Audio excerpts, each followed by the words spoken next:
Three small figures moved through the falling snow. A German shepherd mother and her two tiny puppies, struggling across a frozen mountain road where no animal should have been alone. The mother kept walking. The puppies could barely keep up. A few hundred yards away, a retired Navy SEAL slammed on his brakes and stepped out into the storm. At first, it looked like a simple rescue. But why would a mother dog lead her puppies through deep snow instead of seeking shelter? Why did she refuse help, even when her puppies were exhausted? And why, after being given warmth and safety, did she keep trying to leave?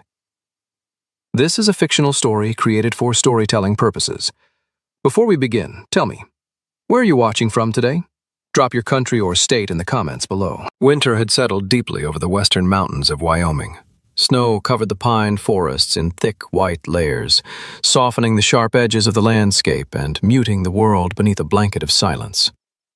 The roads that wound through the mountains seemed forgotten by time, visited only by the occasional truck or local resident brave enough to travel through the cold. It was the kind of winter that looked beautiful from a distance and dangerous up close. Michael Turner drove slowly along one of those roads. At 67 years old, the retired Navy SEAL had learned that mountains demanded respect. He sat behind the wheel of an aging blue pickup truck, broad shoulders filling the driver's seat. Time had carved deep lines into his face, but had not diminished its strength. His jaw remained square and defined. His silver-gray hair was cut short and practical. A neatly trimmed gray beard framed a face weathered by decades of harsh sun, ocean winds, and difficult memories. His blue-gray eyes were sharp, observant eyes that missed very little, though lately they often seemed focused on things far away. People in nearby towns considered Michael polite but distant. He would help a stranger change a tire without hesitation, yet rarely stayed long enough for conversation. Retirement had not brought him peace. It had simply given him more time to sit alone with thoughts he preferred to avoid. 6 months earlier, Michael had moved to Wyoming after leaving Virginia. Officially, he told people he wanted quieter surroundings. The truth was more complicated. His son Daniel had stopped answering his calls years ago. There had been no dramatic argument, no betrayal, no single moment to blame.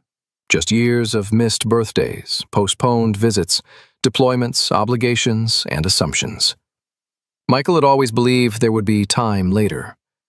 Later had quietly disappeared. Now his son lived somewhere in Oregon with a family Michael had never met. The silence between them had grown so large that neither seems to know how to cross it. As snowflakes drifted across the windshield, Michael adjusted his grip on the steering wheel and focused on the road ahead. That was when he saw movement. At first, it appeared to be nothing more than shifting shadows against the snow. Then the shadows moved again. Michael slowed immediately. 3 animals emerged in the white landscape. A German shepherd mother walked ahead, her body lowered against the wind. 2 small puppies struggled through the snow behind her. Michael frowned. The puppies were far too young to be out there. The mother dog was large but thin. Her sable-colored coat was thick enough for winter, yet exhaustion showed in every movement. Snow clung to her fur. Her paws dragged slightly with each step. One ear stood upright while the other tilted backward whenever the wind gusted harder. The puppies looked no older than 7 weeks. Their oversized paws disappeared into the snow with every step. One stumbled repeatedly. The other stayed close beside its sibling, occasionally nudging it forward. None of them should have been on that road. Michael pulled the truck onto the shoulder. The engine idled. For a moment he remained seated studying them. The mother dog never looked away from the road ahead, not once. Not toward the truck, not toward the man, only forward, as if reaching some destination mattered more than anything else. Michael stepped out. Cold air hit his face instantly. The puppies noticed him first. One stopped walking, the other sat down directly in the snow. The mother dog finally turned. Their eyes met. Amber eyes, tired eyes. Eyes that had spent too long expecting trouble. Michael slowly crouched. "Easy," he said softly. His voice remained calm. Years of working around military dogs had taught him patience. The German Shepherd immediately stepped backward, not aggressively, not fearfully, deliberately, creating distance. Michael stopped moving. The dog stopped too. The puppies stood between them. One puppy shivered visibly. Michael felt a knot tighten in his chest. "You've got two babies out here," he muttered. The wind answered. The mother dog glanced briefly at the puppies, then back at Michael. Her body language confused him. She clearly cared about them, yet she seemed unwilling to accept help. The contradiction bothered him. Michael took off one glove and slowly extended a hand. The German Shepherd retreated another step. No growling, no barking, no threat, just avoidance, as though being touched frightened her more than freezing. The puppy nearest him suddenly collapsed into the snow, not dramatically, just tired, too tired. Michael made a decision. He moved quickly. The mother dog jumped backward immediately. The puppy barely reacted when Michael lifted it, too exhausted to resist. The second puppy followed moments later. The German Shepherd circled nervously several yards away, watching. Always watching. Michael carried both puppies to the truck. He placed them on a blanket inside the cab and turned the heat higher. The puppies curled together almost instantly. The mother dog remained outside, standing, waiting. Michael shut the passenger door and turned toward her. "You can leave if you want," he said. She didn't move. "You don't trust me." The dog blinked slowly. Snow gathered along her back. "But those pups won't make another night out here." For nearly a minute, neither moved. Then the German Shepherd walked toward the truck. Not toward Michael, toward the truck, toward the puppies. Michael opened the rear door. The dog hesitated. Every muscle in her body appeared ready to flee. Then she climbed inside. The entire drive back to Michael's cabin, she never relaxed, not once. The puppies slept. The mother dog remained awake, watching every movement Michael made, watching every turn of the road, watching every mile that separated them from wherever she had come from. By evening they reached the cabin. The small wooden structure sat among snow-covered pines overlooking a narrow valley. Warm light glowed from the windows. Inside, Michael prepared food and water. The puppies ate eagerly. The mother dog waited until Michael stepped away. Only then did she approach the bowl. Even then, she never took her eyes off him. Hours later, the fire crackled inside the stone fireplace. The puppies slept on a blanket nearby, their tiny bodies rising and falling with peaceful breaths. For the first time all day, they looked safe. Michael sat in an old chair and watched them. Something about the scene stirred an ache he had spent years ignoring. A family held together by uncertainty, creatures too stubborn to stop moving forward, promises left unsaid. Outside, snow continued falling. Inside, warmth filled the room. Yet one member of the little family remained apart. The mother dog sat beside the front door, motionless, silent, her eyes fixed on the darkness beyond the window. Michael watched her for several minutes. She never lay down, never closed her eyes, never relaxed. It was as though she believed the world outside might call for her at any moment. Or perhaps she feared that if she slept, everything she cared about might disappear. The fire crackled softly behind them. The puppies dreamed beside the hearth.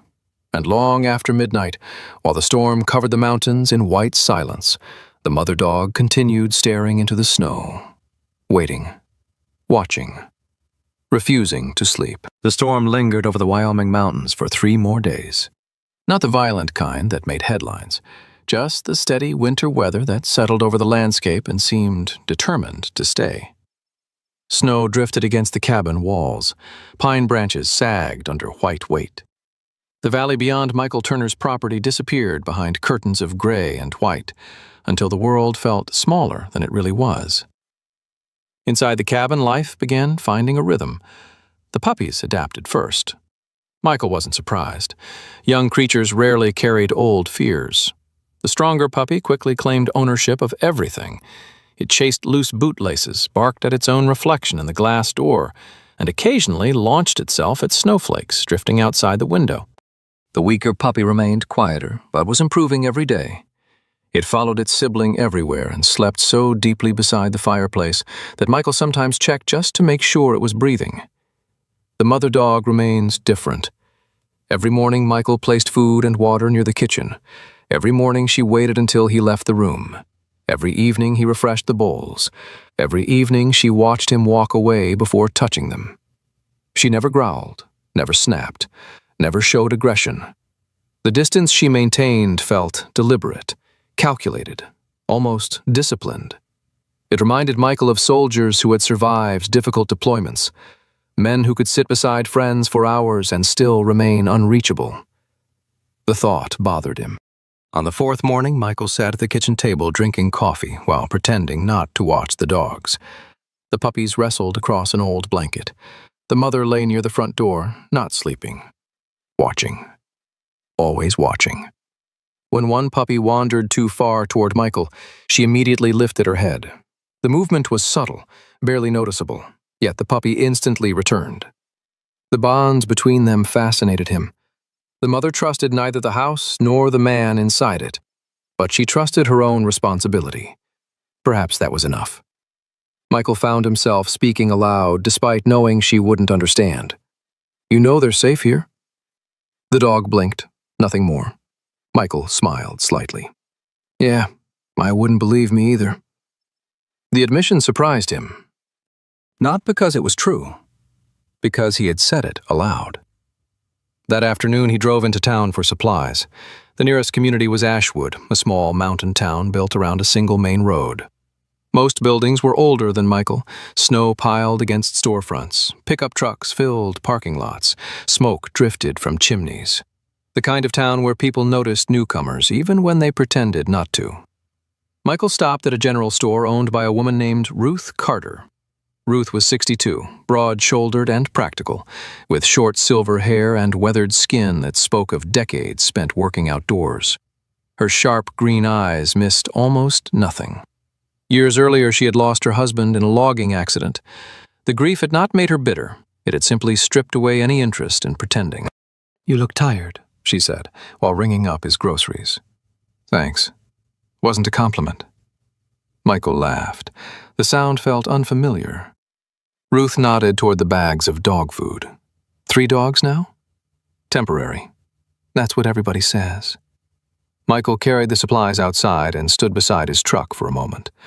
The cold air felt clean, simple, unlike his thoughts. On the drive home, he found himself thinking about his former wife. Not because he missed her, not in that way. Karen Turner had been a patient woman once, tall and slender, with dark brown hair and intelligent eyes that always seemed to see beneath whatever explanation he offered.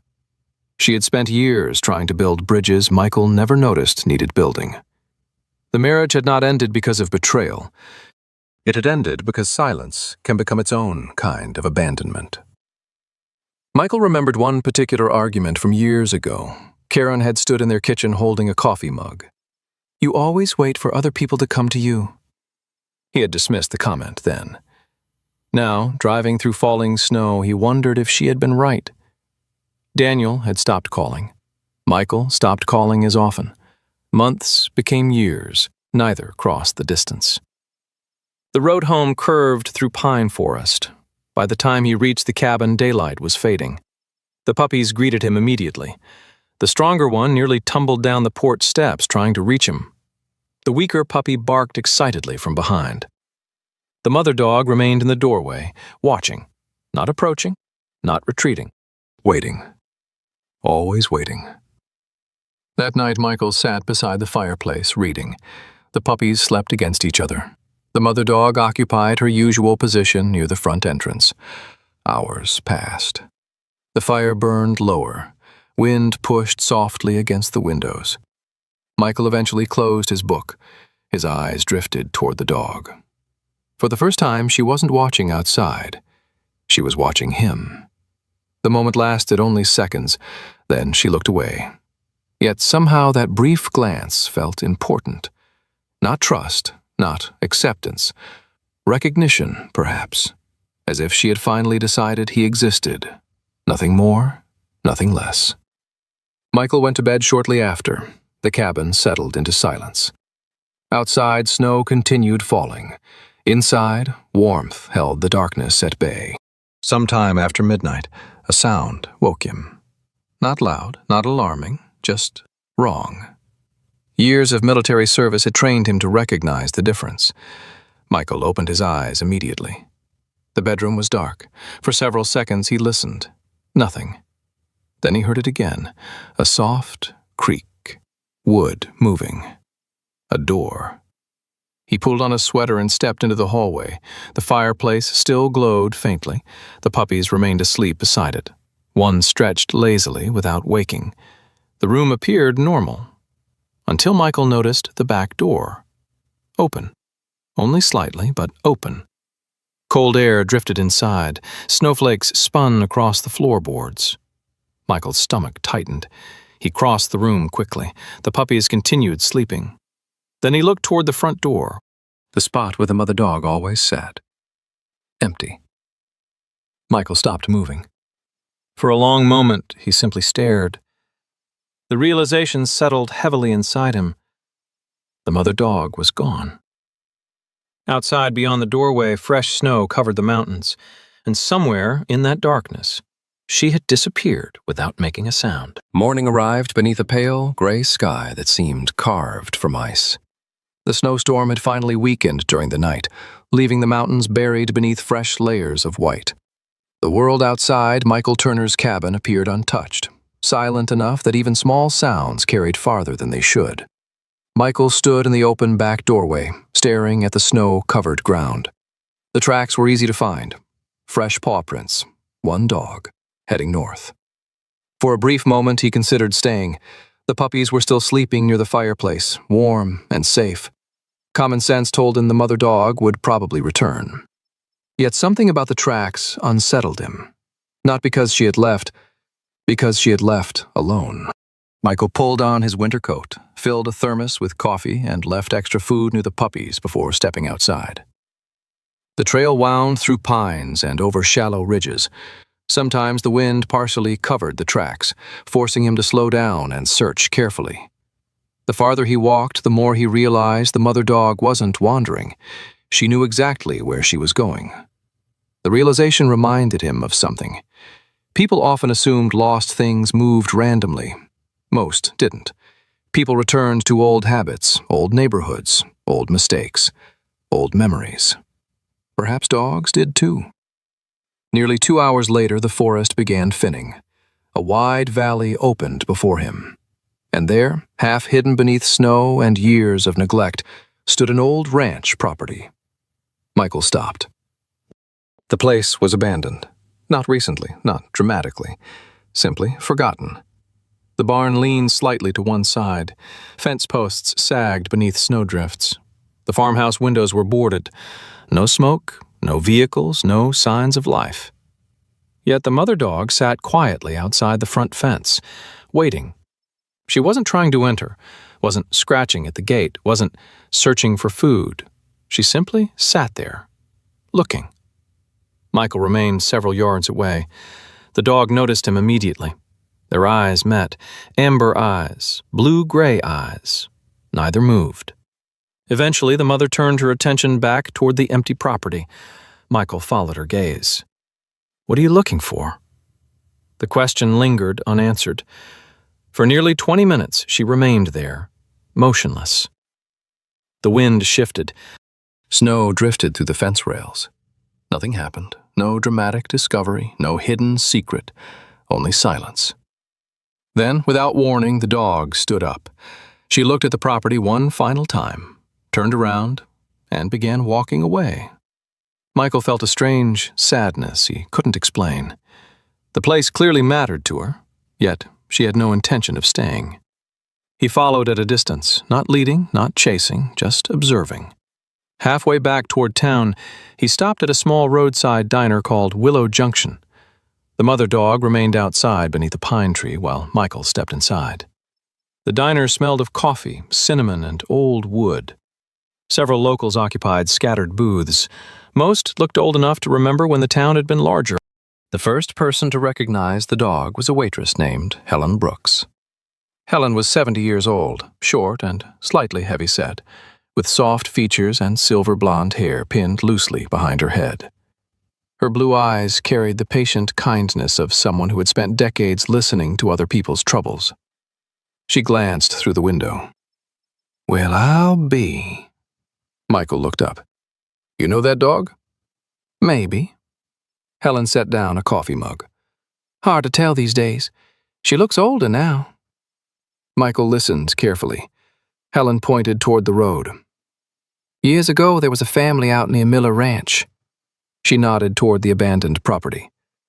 "They had a German shepherd that looked a lot like her." "What happened?" Helen shrugged. "They moved." "And took the dog?" "I think so." The uncertainty caught Michael's attention. "You think?" Helen sighed. "Out here, people leave. Sometimes animals get left behind. Sometimes they don't. Hard to know after enough years pass." Later that afternoon, Michael continued asking questions. The answers only became stranger. An elderly mechanic claimed the dog once belonged to a truck driver. A retired teacher believed she had seen the same dog living near another ranch years earlier. A gas station owner insisted she had belonged to a family with children. Every story sounded different. Every story contained uncertainty. Yet one pattern kept repeating. The dog never seemed to stay anywhere very long. As daylight faded, Michael visited one final person. Walter Pierce operated the local feed store. At 74, Walter stood nearly 6 feet tall, despite age bending his shoulders slightly forward. Thick white eyebrows shadowed dark eyes that missed very little. His weathered face looked carved from old oak. Walter listened quietly, then nodded. "I know exactly which dog you're talking about." Michael leaned forward. "You do?" "Seen her off and on for years." "What happened to her?" Walter scratched his beard thoughtfully. "Nothing happened." Michael frowned. "What does that mean?" "It means people assume every sad story starts with cruelty." Walter looked out the window. "Sometimes it starts with change." He folded his arms. "Family loses a house, dog goes somewhere else. Owner gets sick, dog goes somewhere else. People move. People die. People divorce. People promise they'll come back." Walter shook his head. "Life keeps moving." Michael felt something tighten in his chest, because Walter wasn't talking only about dogs. The old man noticed. Most old men noticed more than they admitted. "That dog didn't belong nowhere," Walter said quietly. "She belonged to too many places." The sentence stayed with Michael all evening. As he drove back toward the cabin, the mother dog rode silently in the truck bed beneath a blanket Michael had secured against the wind. Not because she trusted him, because she chose not to leave. There was a difference. The mountains darkened beneath the coming night. Snow reflected pale moonlight. The road stretched ahead. Michael thought about the abandoned ranch, the different stories, the endless transfers, the uncertainty. For years he had assumed the dog feared people. The evidence suggested otherwise. The mother dog had lived around people most of her life, worked beside them, followed them, waited for them, lost them, again and again and again. By the time they reached the cabin, the realization felt unavoidable. The puppies greeted their mother immediately. Both rushed toward her, both pressed against her legs. The mother lowered her head and touched each puppy gently with her nose. A small gesture, yet deeply familiar. Michael stood in the doorway, watching. For the first time, he understood what he had been seeing all along. The dog did not fear human beings. She feared attachment. Because attachment meant loss. And loss eventually meant being left behind. The mother settled near the fireplace beside her puppies. Michael quietly sat across the room. Neither approached the other. Neither needed to. Outside, snow continued falling softly across the Wyoming mountains. Inside the cabin, an uncomfortable truth settled between them. Sometimes the hardest thing wasn't surviving abandonment. Sometimes it was risking trust after surviving it. Winter settled into a quieter rhythm across the Wyoming mountains. The violent storms had passed for now. leaving behind cold blue mornings and long silver afternoons where sunlight reflected off endless snow.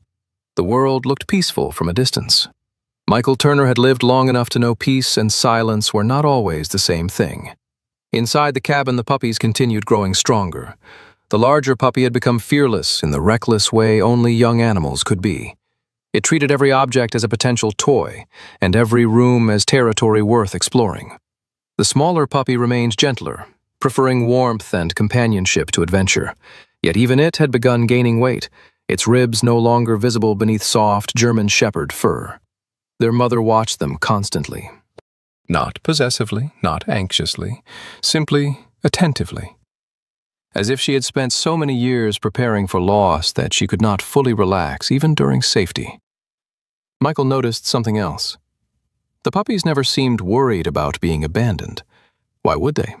They had no memory of being left behind, no memory of doors closing, no memory of trucks driving away, no memory of learning that people could disappear. That burden belonged entirely to their mother. 3 days after visiting the abandoned ranch, Michael returned to town. The stories he had gathered still lingered in his thoughts, pieces of a life, fragments of ownership, names nobody remembered clearly. He found himself wanting answers, not because answers would solve anything, because human beings always believed understanding would somehow hurt less than uncertainty. The first person he visited was an elderly woman named Margaret Evans. Margaret was 78 years old, thin as a fence rail, with neatly combed white hair and pale skin that seemed almost translucent beneath winter light. Arthritis had twisted her fingers, but not her mind.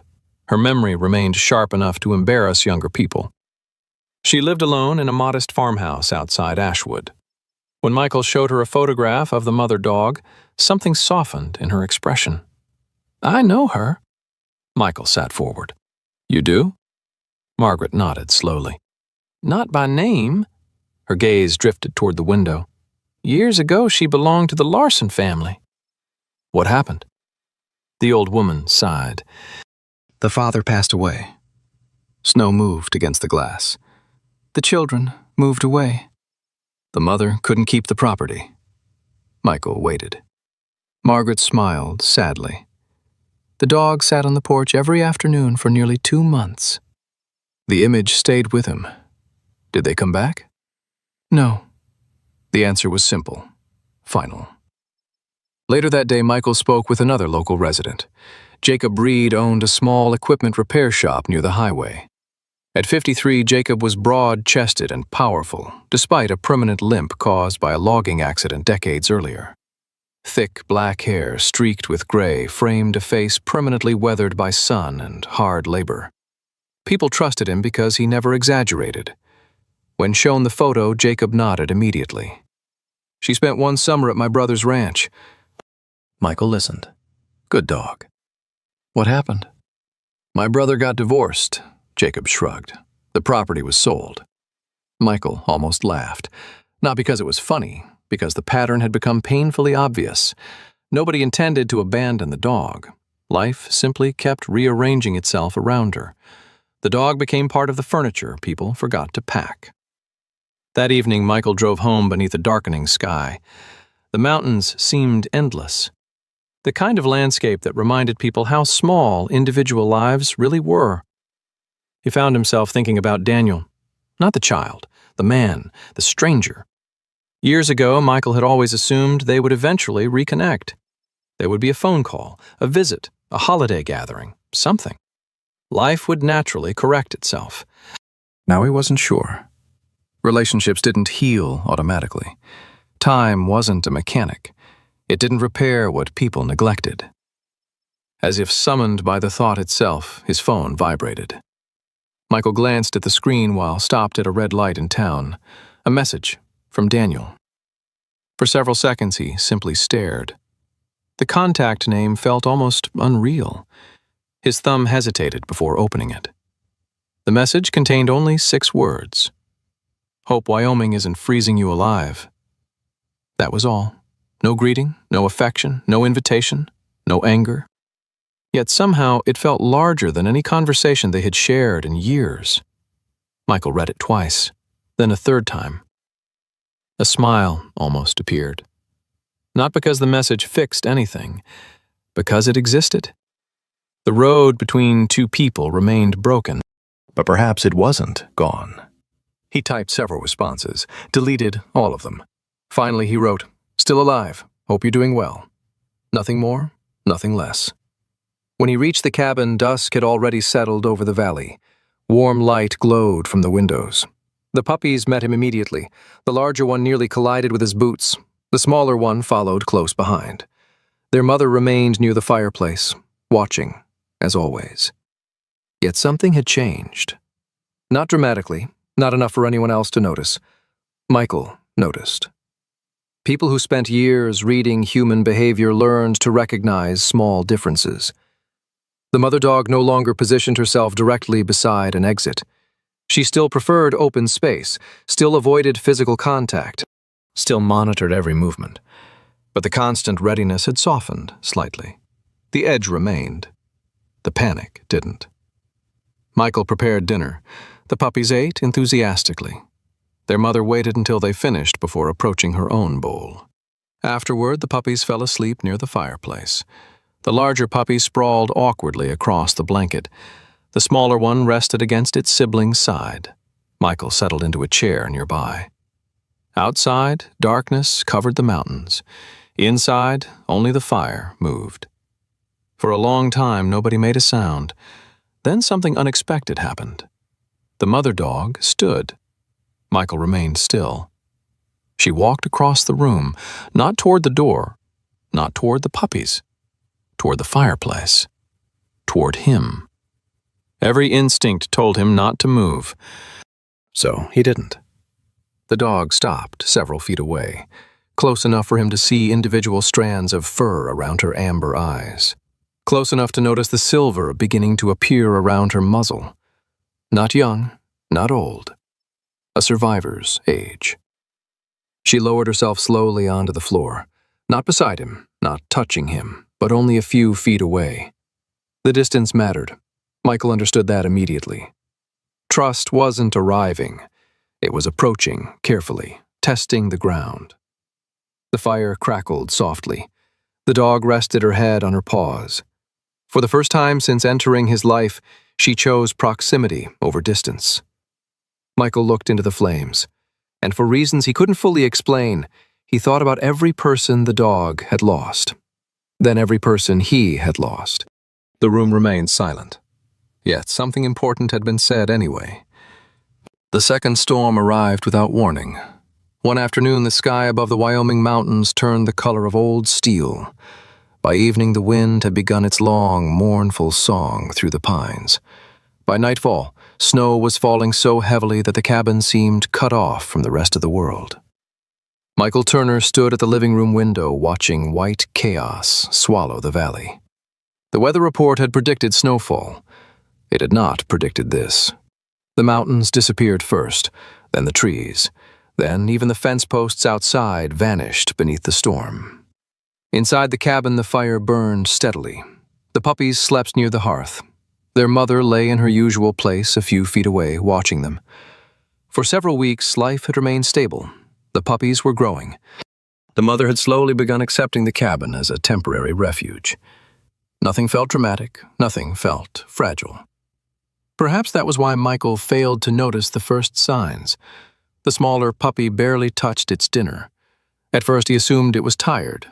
The puppy had spent most of the afternoon chasing its sibling through the cabin. Young animals exhausted themselves easily. The next morning, however, something felt wrong. The puppy remained curled tightly into a ball. Its breathing sounded shallow. Its nose felt warmer than usual. Michael frowned. The mother dog noticed before he did. She had been watching all night. Every time the puppy shifted, her ears moved. Every time it coughed softly, her head lifted. Now she stood beside it, not touching, watching, waiting. Michael knelt beside the blanket. The puppy barely opened its eyes. A knot formed immediately in his chest. Years of experience around military working dogs told him this wasn't simple exhaustion. By noon, the puppy's condition worsened. Its breathing became labored. Its small chest rose too quickly. Its body felt hot beneath Michael's hands. Outside, the storm intensified. The nearest veterinary clinic sat nearly 40 miles away. Road conditions were becoming dangerous. Michael called anyway. Dr. Eleanor Reeves answered after the second ring. Her calm voice immediately lowered his panic. Eleanor was 47 years old, compact and practical, with shoulder-length dark brown hair threaded with silver near the temples. Her narrow face carried the exhaustion common among people who spent their lives caring for creatures unable to explain their suffering. Her gray-green eyes remained steady, even during emergencies. Michael described the symptoms. Eleanor listened carefully. "Keep the puppy warm." "I am." "Hydration?" "Trying." A pause. "If the breathing gets worse, call me immediately."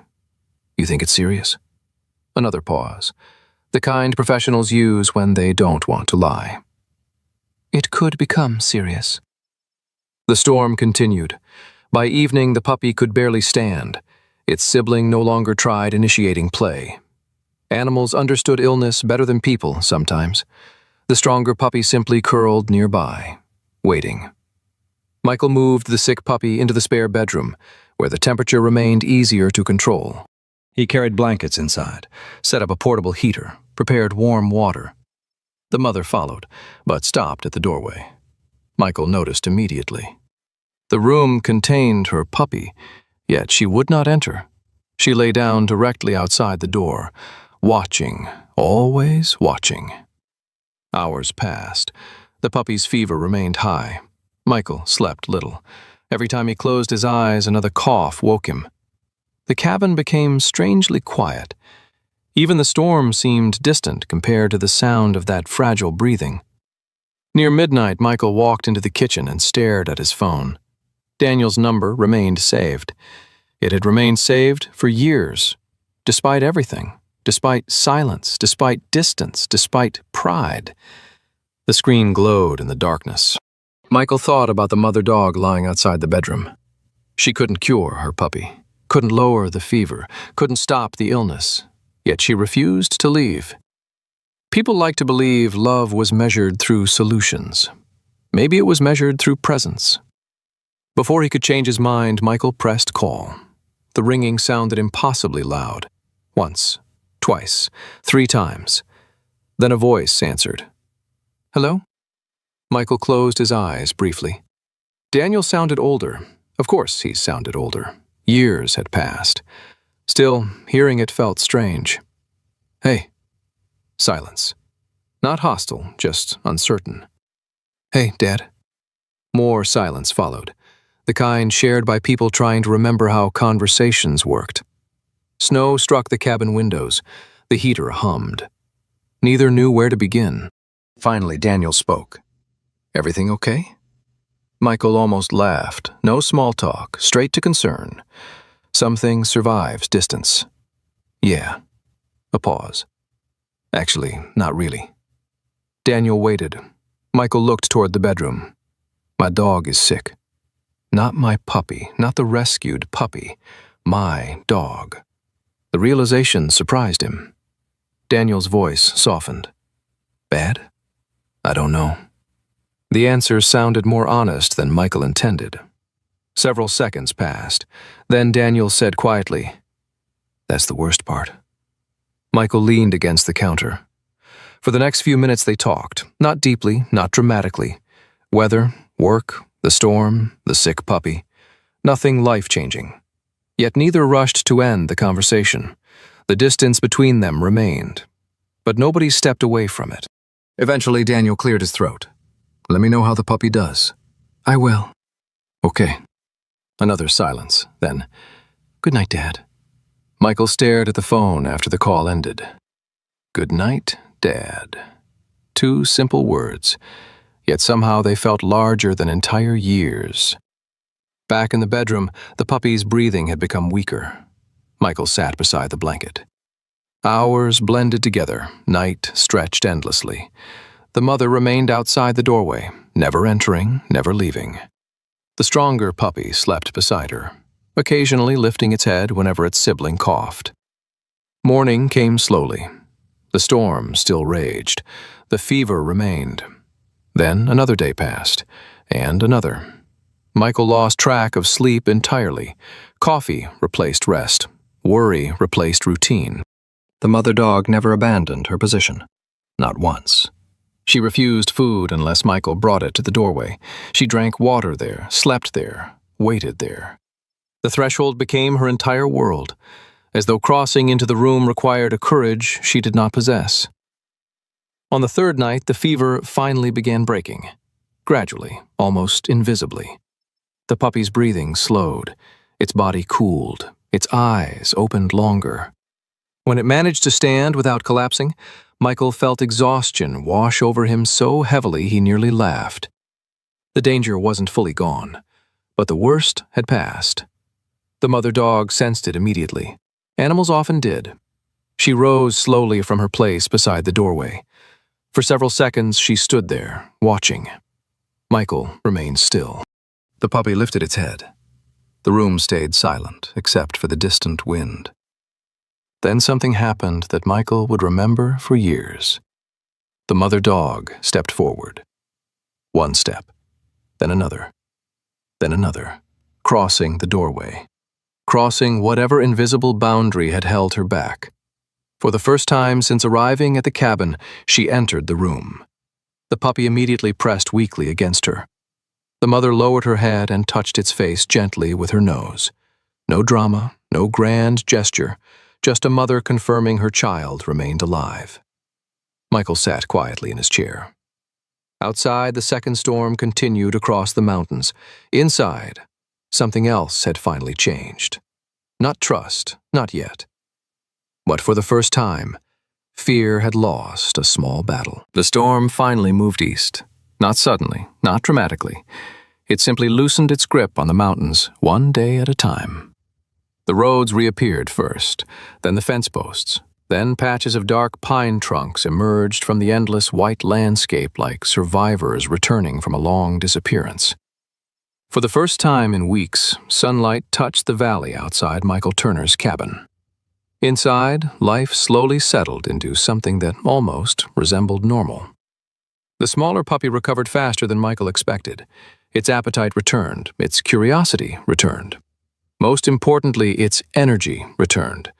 Soon, both puppies were racing through the cabin again, sliding across hardwood floors and creating enough noise to make the place feel less lonely than it had in years. Michael found himself smiling more often. Not because life had become easier, because it had become fuller. The puppies had a remarkable talent for living entirely in the present. Yesterday's illness no longer mattered. Tomorrow's uncertainty did not exist. Only the current moment deserved attention. Human beings rarely possessed that gift. The mother dog remained different. She stayed closer now, noticeably closer. When Michael worked outside splitting firewood, she often rested beneath the porch steps where she could watch both the puppies and the cabin. When he repaired a section of fence damaged during the storm, she lay nearby in the snow. Not beside him, never beside him, just close enough to observe. Yet whenever Michael accidentally shortened the distance, she still moved away. Not quickly, not fearfully, simply maintaining boundaries. One afternoon, Michael carried an armload of firewood toward the cabin. The mother dog lay near the porch. As he approached, she stood, took 3 quiet steps backward, stopped, waited. Michael paused. The realization struck him immediately. She wasn't fleeing. She was negotiating, creating space, choosing control.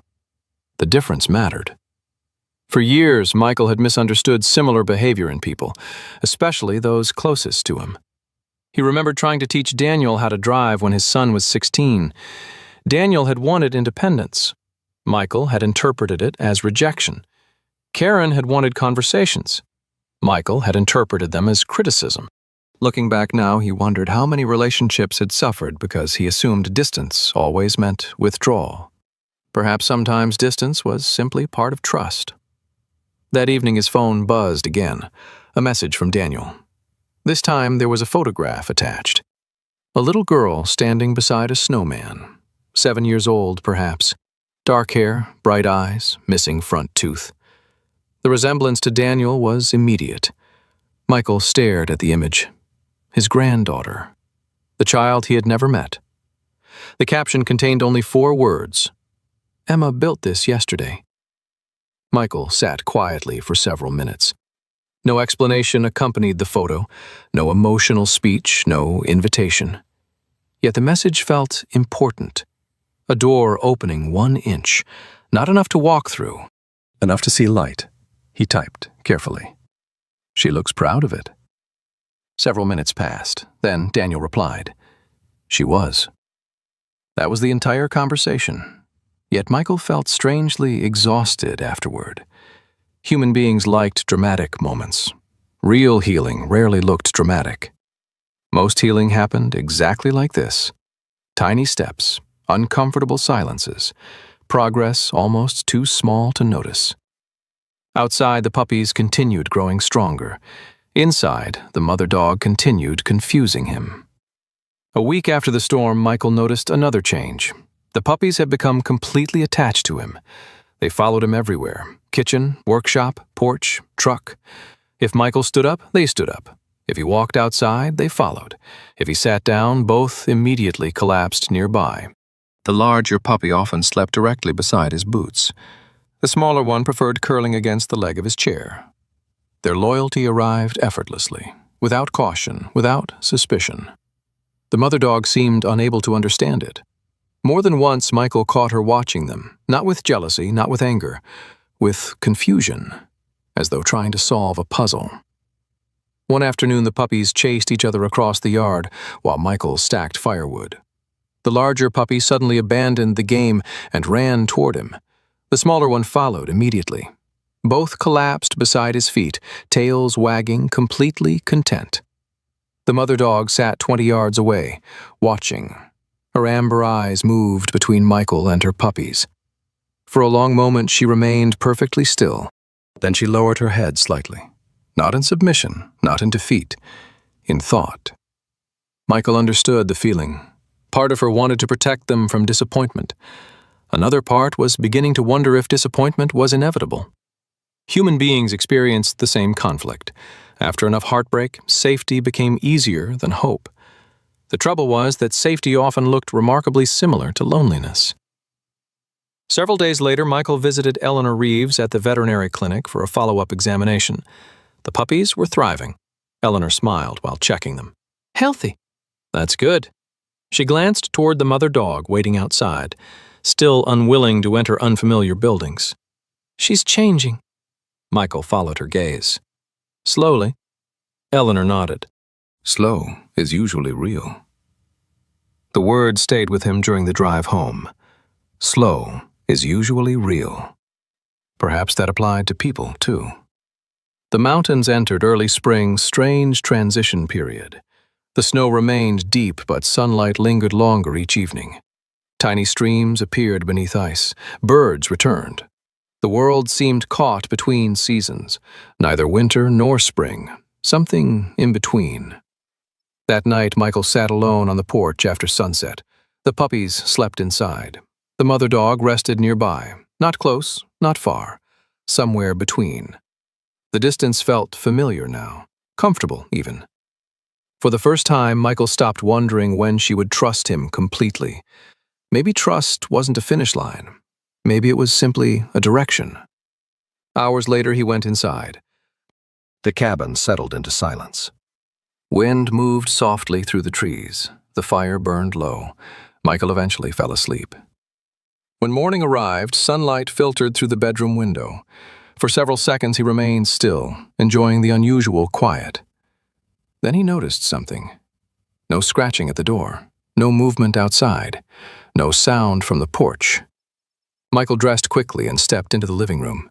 The puppies slept near the fireplace. He opened the front door. Cold morning air greeted him, and there she was. The mother dog lay curled on the porch, not standing guard, not sitting watch. Sleeping. Actually sleeping. Her body relaxed, her breathing slow and steady. The overnight snow remained untouched around her. For the first time since Michael had found her on that mountain road, she had chosen shelter over vigilance, chosen rest over readiness, chosen the porch instead of the snow. Michael stood quietly in the doorway. He did not approach, did not speak. Some victories deserved silence. The mother dog continued sleeping beneath the morning sun, and for the first time she looked like a creature who believed she might still be there when she woke up. Winter did not end all at once. It loosened its grip reluctantly, like an old man unwilling to leave a conversation.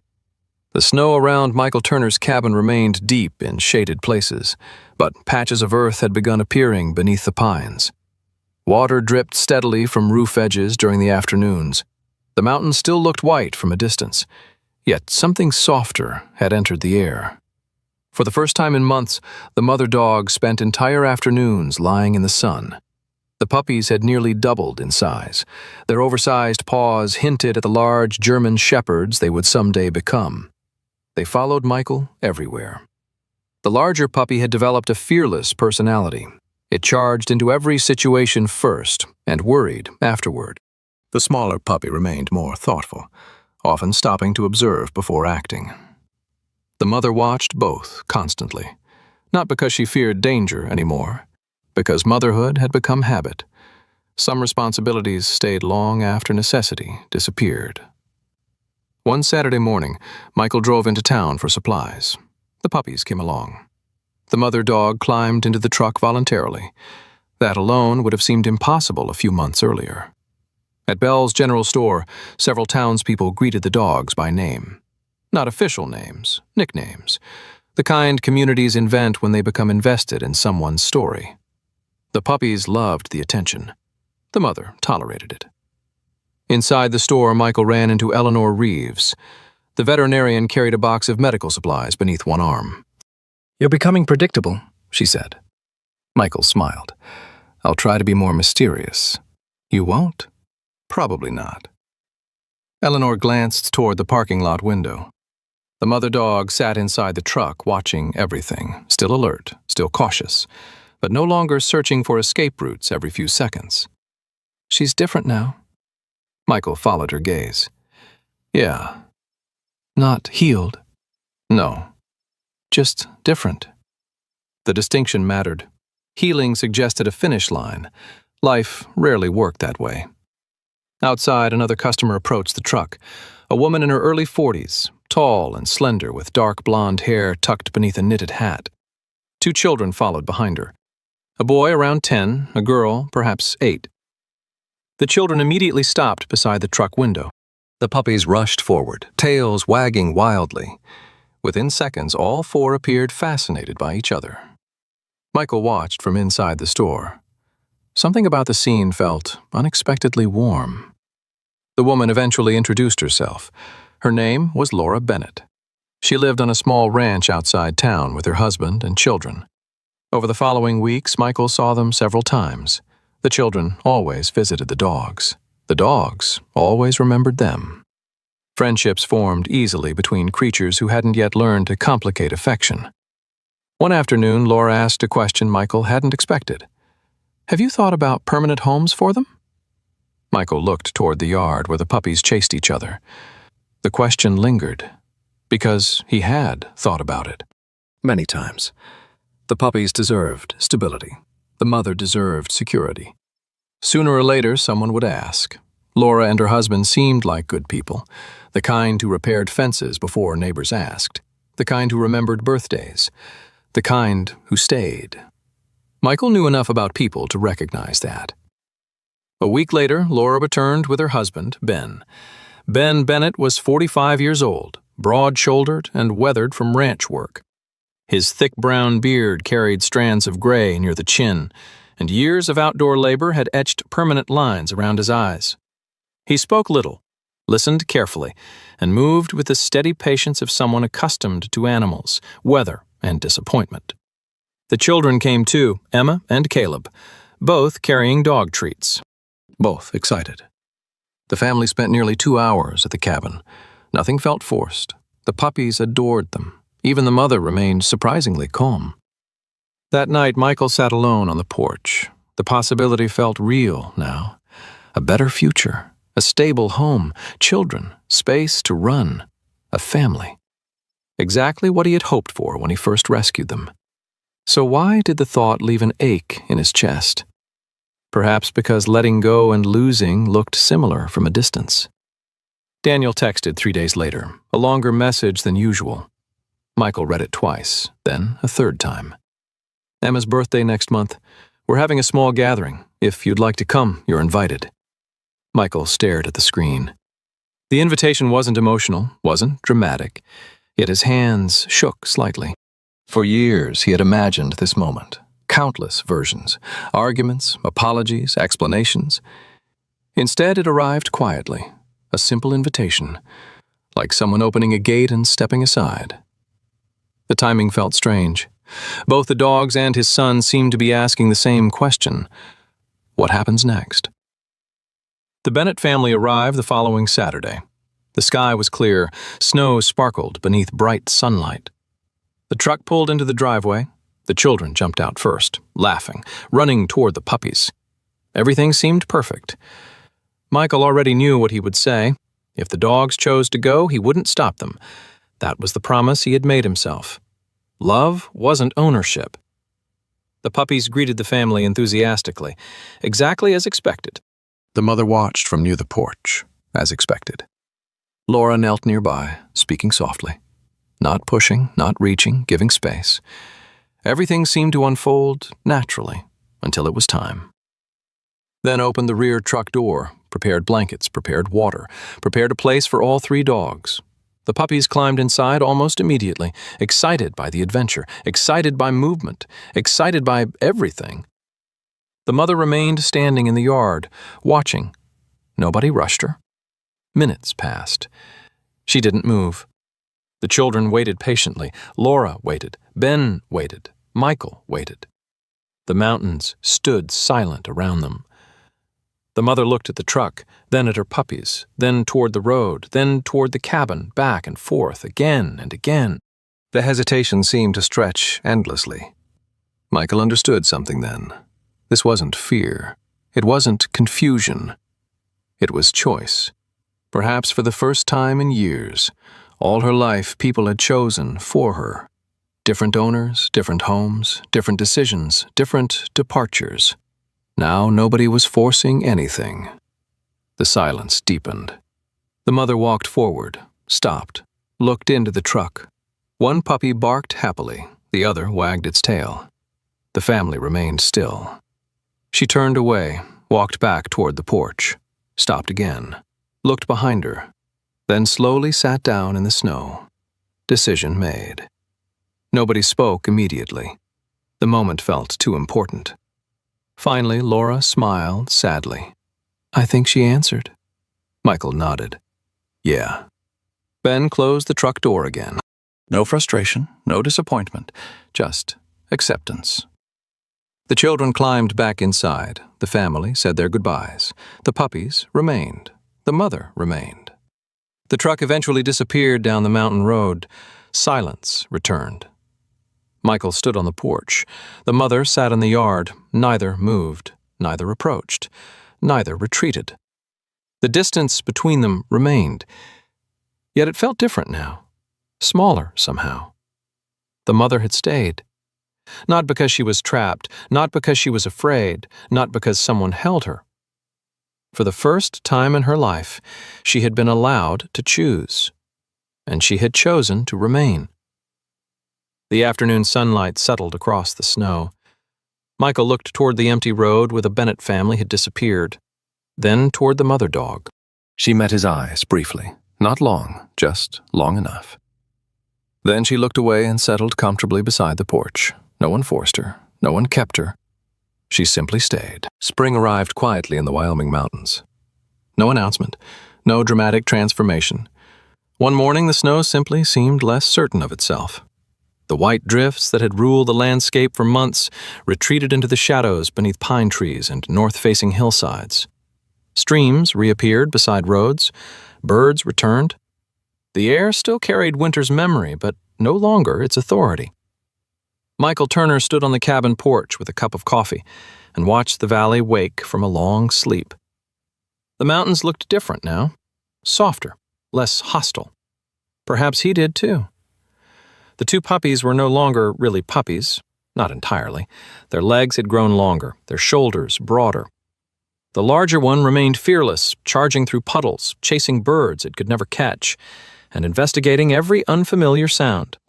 The smaller one had developed patience instead of caution. It liked sitting beside Michael while he worked, watching the world with quiet curiosity. Both had become beautiful young German shepherds, strong, healthy, confident, the kind of dogs people imagined when they thought of loyalty. Their mother remained different, always different. That never changed. But other things had. Michael noticed them gradually. She no longer sat guard at the cabin door every night. She no longer woke at every sound. She no longer paced the perimeter before dawn. Most importantly, she never returned to the abandoned ranch. Weeks had passed, then months. The old places had stopped calling, not because they disappeared, because she finally stopped listening. One afternoon, Michael drove into Ashwood to collect supplies. The mother dog remained sleeping beneath the porch. When he returned 3 hours later, she was still there. That simple fact stayed with him. Once she would have vanished. Once every absence had been permanent until proven otherwise. Now she seemed capable of waiting. Trust, Michael realized, was not built when someone stayed. It was built when someone returned. His own life had begun changing too. The invitation from Daniel remained pinned to the refrigerator with a magnet. Emma's birthday, 3 weeks away. For days, Michael found reasons not to think about it. Then, one evening, he finally called. Daniel answered immediately, no hesitation, no surprise, as if he had been expecting the call. "We'll be happy to have you here," Daniel said. The sentence felt simple, yet Michael carried it around for the rest of the week. We. Not I, not Emma. We. A small word, a large gift. The birthday arrived beneath clear skies. Michael woke before sunrise. The cabin remained quiet. The young dogs still slept. The mother dog rested near the doorway, not guarding it, simply occupying it. Michael packed slowly. A wrapped birthday gift sat on the passenger seat of the truck. Nothing extravagant. A sketchbook, colored pencils, a beginner's watercolor set. Eleanor had helped him choose them after learning Emma liked drawing animals. Before leaving, Michael stood in the open doorway. The dogs watched him. The younger shepherds immediately rose, expecting adventure, expecting a truck ride. Michael smiled. Not today. The 2 dogs settled reluctantly. The mother remained where she was, watching. He looked at her for a long moment, then did something he never would have done months earlier. He left the cabin door open, wide open. No fence, no barrier, no leash, no command. If she wanted to leave, she could. If she wanted to disappear into the mountains, nothing would stop her. Michael understood something now. Love that depended on confinement was only another form of fear. He climbed into the truck, started the engine, drove away. The cabin disappeared behind the trees. The city sat nearly 3 hours away, long enough for doubt to find him several times. What if the visit became awkward? What if Emma didn't like him? What if years of distance could not be bridged? The questions followed him all morning. Then he arrived. The answers proved smaller than the fears.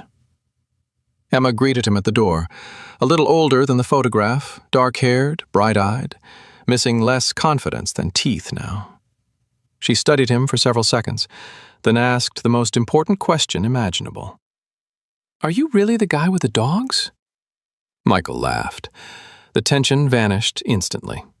Children often accomplished in seconds what adults complicated for years. The birthday passed quietly. Cake, presents, conversations, a backyard full of children. Daniel remained cautious. Michael remained cautious. Neither tried forcing anything. That seemed to help. Late in the afternoon, Emma showed him drawings she had made. Most featured dogs. Several featured mountains. One surprisingly accurate sketch showed 3 German shepherds standing beside a cabin. Michael stared at it longer than necessary. "Mom said they're your family now." The words landed softly, not painfully, not heavily, just honestly. For the first time in years, Michael felt no need to correct anyone. The drive home began beneath golden evening light. The mountains glowed orange along distant ridges. Michael drove with the windows cracked slightly. Cool air filled the truck. His thoughts remained unusually quiet, not because everything had been solved, because not everything needed solving immediately. The road curved upward toward the cabin. Pine trees thickened. Familiar landmarks appeared. The final bend came into view. Michael slowed instinctively. The cabin stood where it always had. Warm, ordinary, home. Two young German shepherds exploded from the yard the moment they heard the truck. They raced down the driveway, tails wagging wildly, paws kicking dirt and gravel into the air. Michael laughed before the truck even stopped. The younger dogs circled the vehicle immediately, demanding attention, demanding confirmation, demanding existence. He stepped out. Both dogs nearly knocked him backward. For several moments there was only movement and noise and enthusiasm. Then Michael looked toward the porch. The mother dog remained exactly where she had been, lying comfortably beneath the fading sunlight. She didn't run, didn't bark, didn't rush forward, didn't celebrate. She simply lifted her head. Her amber eyes met his.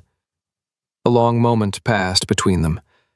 Then she lowered her head again, calm, certain, at peace. Michael stood very still. Someone unfamiliar with her story would have missed the significance entirely. To them it would have seemed like nothing. A dog lying on a porch, a quiet evening, an ordinary ending. But Michael knew better. For most of her life she had prepared herself for abandonment. Prepared for doors closing, prepared for trucks leaving, prepared for people disappearing. Every place had been temporary. Every attachment had been fragile. Every goodbye had arrived eventually. Yet today, the door had been open. The mountains had been open. The road had been open. And she had stayed. Not because she lacked the ability to leave, because she no longer felt the need to. The young shepherds eventually settled beside the porch. The evening sun slipped lower behind the mountains. Michael sat on the wooden steps. Nobody spoke. Nobody needed to. The mother dog opened one eye, briefly, confirmed he was there, then closed it again. For a dog who had spent a lifetime expecting to be left behind, that small gesture contained more trust than any dramatic reunion ever could. And for Michael Turner, it was enough. Sometimes we think miracles of the moments that change everything overnight. But maybe the greater miracle is something quieter. Maybe it is a frightened heart choosing, little by little, to stop expecting abandonment. Throughout this story, the mother dog was never rescued by one dramatic act. Food helped, shelter helped, kindness helped. But what truly changed her was something many of us struggle to give and receive: patience. No one forced her to stay. No one demanded trust. She was simply given the freedom to choose. And over time, she discovered that not everyone leaves. People are often the same. We want healing to happen quickly. We want relationships repaired in a single conversation. Yet God often works through small daily acts of faithfulness rather than sudden answers. A door left open. A return that happens again and again. A reason to believe one more time. If this story touched your heart, share it with someone who may need a little hope today. Leave a comment and tell us about a person or animal who taught you the meaning of trust. And if you enjoy stories like this, please subscribe to the channel. May God bless you, watch over your home, strengthen your heart, and remind you that you are never forgotten, even in the longest winter.